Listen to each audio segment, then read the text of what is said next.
باللہ من الشیطان الرجیم بسم اللہ الرحمن الرحیم قال اللہ تبارک و تعالی فی القرآن المجید والفرقان الحمید قل هو اللہ احد اللہ الصمد لم یلد ولم یولد ولم یکن له کفوا احد صدق اللہ العظیم۔ السلام علیکم ڈیئر ویورز، امید کرتا ہوں کہ تمام ہی سامعین خیر و عافیت سے ہیں۔ معزز سامعین، اللہ جل شانہ نے اپنی صلاح ریب کتاب میں بہت سی صورتوں کا نزول فرمایا ہے، لیکن آج ہم انشاءاللہ آپ کی گوشگزار چند فضائل سورہ اخلاص کے کرنے جا رہے ہیں۔ مسلم شریف کی حدیث مبارکہ ہے، حضرت قتادہ رضی اللہ تعالیٰ عنہ نے ارشاد فرمایا کہ نبی مکرم صلی اللہ علیہ وسلم نے ارشاد فرمایا کہ اللہ جل شانہ نے قرآن کو 3 حصوں میں تقسیم کیا، قرآن کے 3 حصے کیے، اور سورہ قل هو اللہ احد، یہی الفاظ لکھے ہوئے حدیث مبارکہ میں کہ سورہ قل هو اللہ احد یعنی کہ سورہ اخلاص جو ہے یہ ان 3 حصوں میں سے ایک ہے۔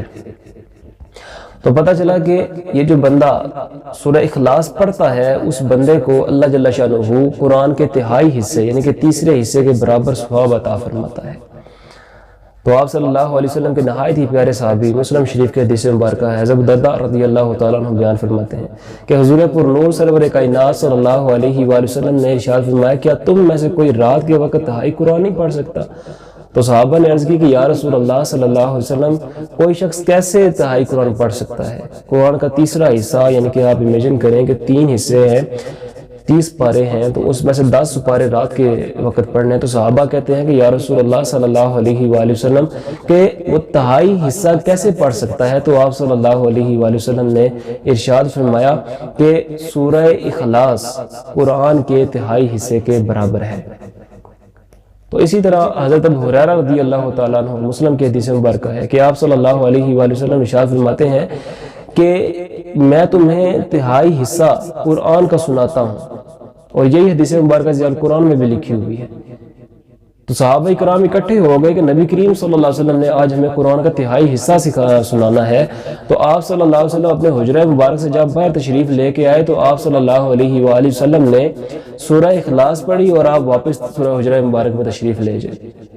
تو اس وقت صحابہ کرام نے سوچا کہ اللہ کے نبی محمد مصطفیٰ صلی اللہ علیہ وآلہ وسلم آپ نے ہمیں قرآن کا 3 حصہ سنانا تھا، آپ تو صرف سورہ اخلاص ہمیں سنا کے اپنے حجرہ مبارک میں تشریف لے گئے ہیں۔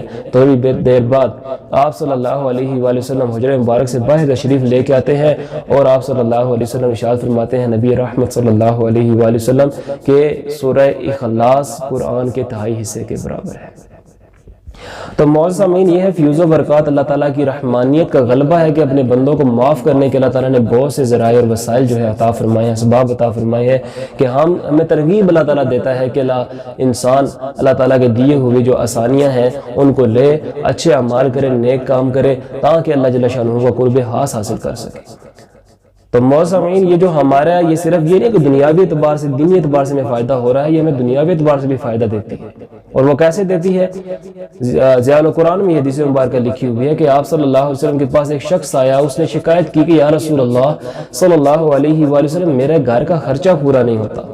تو نبی رحمت صلی اللہ علیہ وآلہ وسلم نے ارشاد فرمایا کہ جب تم گھر جایا کرو تو اس وقت گھر میں جو موجود ہو اس کو بلند آواز سے سلام کیا کرو، اور اگر کوئی موجود نہ ہو گھر میں تو مجھ پر سلام بھیج دیا کرو، نبی محمد خاتم النبیین صلی اللہ علیہ وسلم پر۔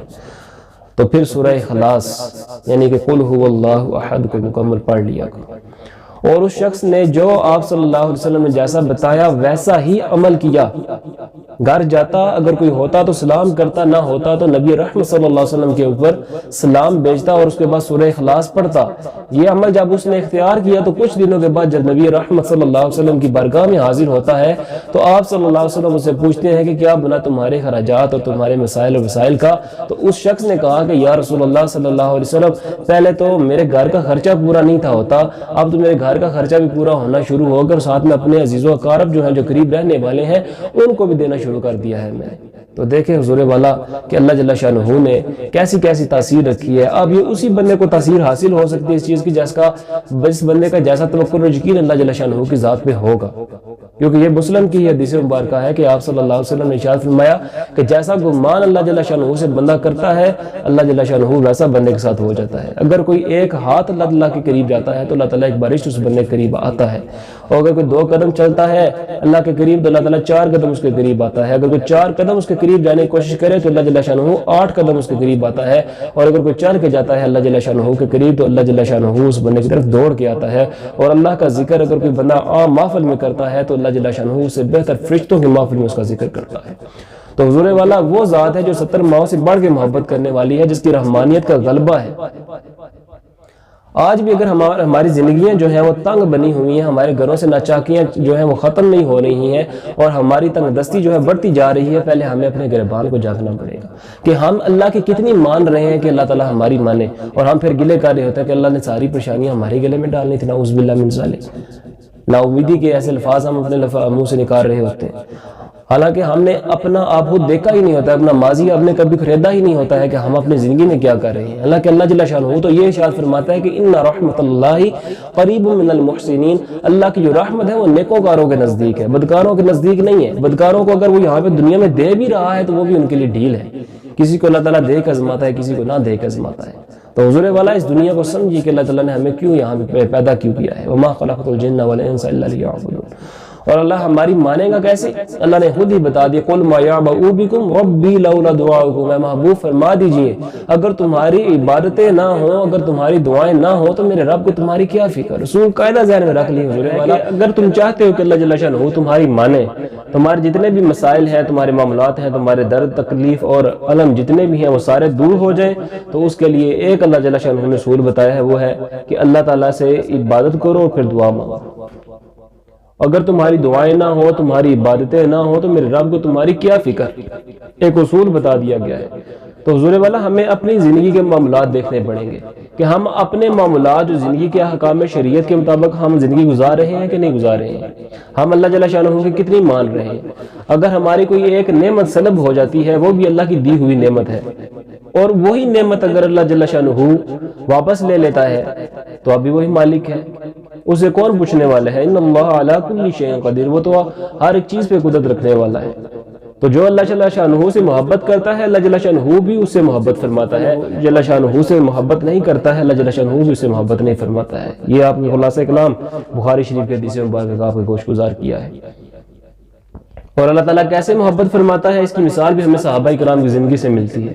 صحیح مسلم شریف کے حدیث مبارکہ ہے، اور سورہ اخلاص ہی کی فضیلت بیان کرتے ہوئے آپ کو گوش گزار ایک مثال کرنے جا رہا ہوں کہ اللہ جل شانہ محبت کیسے کرتا ہے اپنے بندے سے، جب بندہ بھی اللہ جل شانہ سے محبت فرماتا ہے، کرتا ہے.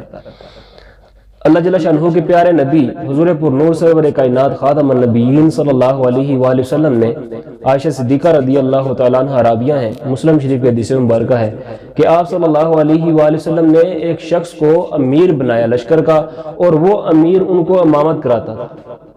اور جب وہ امامت کراتے اس وقت وہ ہر رکعت میں سورہ اخلاص، سورت پڑھنے کے بعد سورہ اخلاص پڑھتے تھے، قل هو اللہ احد الی آخرہ. تو جب لوگ واپس آئے تو اس وقت آپ صلی اللہ علیہ وسلم کی بارگاہ میں حاضر ہوئے اور اس شخص کے بارے میں جو کہ امیر بنایا گیا اس کا واقعہ ذکر کیا. تو آپ صلی اللہ علیہ وآلہ وسلم نے فرمایا کہ اس سے پوچھو جا کہ وہ ایسا کیوں کرتا تھا. تو جب ان سے پوچھا گیا تو انہوں نے کہا کہ اس سورہ مبارکہ میں، سورہ اخلاص میں اللہ جل شانہ رحمان کی صفت شامل ہے، اس لیے مجھے اس کے پڑھنے سے محبت ہے. تو آپ صلی اللہ علیہ وآلہ وسلم نے ارشاد فرمایا کہ اس سے فرماؤ جا کے، اسے کہو جا کے کہ اللہ جل شانہ بھی تم سے محبت کرتا ہے. تو موسمیر یہ تاثیر ہے اسلام کی، جب آپ کی حقیقت جو ہے وہ آپ کا یقین جو ہے وہ پکا ہو جائے گا اللہ جل شانہ کی ذات کے اوپر، پھر آپ دیکھیے گا کہ آپ کے رزق میں کس طرح فروانی ہوتی ہے، کس طرح اللہ تعالیٰ رزق کے خزانے کھول دیتا ہے. اور اس کی مثال بھی ہمیں مسلم ہی کے حدیث مبارکہ میں ملتی ہے کہ حضرت عمر بن خطاب رضی اللہ تعالیٰ عنہ راوی ہیں، آپ فرماتے ہیں کہ حضور پر نور سرور کائنات صلی اللہ علیہ وآلہ وسلم نے ارشاد فرمایا کہ اللہ پر توکل اس طرح کرو، توکل کرنے کا حق ہے. اللہ پھر تمہیں رزق اس طرح عطا فرمائے گا جیسے وہ پرندوں کو عطا فرماتا ہے، وہ خالی پیٹ نکلتے ہیں اور رات کو پیٹ بھر کے واپس لوٹتے ہیں. تو حضور والا ہم دیکھتے ہیں اللہ جل شانہ نے کتنی ہی مخلوق پیدا کی ہے، کیا ہمیں ہر چپے چپے پہ مرے ہوئے پرندے نظر آ رہے ہوتے ہیں؟ اللہ تعالیٰ نے فرمایا کہ وَمَا مِن دَابَّةٍ فِي الْأَرْضِ إِلَّا عَلَى اللَّهِ رِزْقُهَا. اس زمین میں بسنے والے ہر جاندار کا رزق اللہ جل شانہ کے ذمہ کرم پر ہے.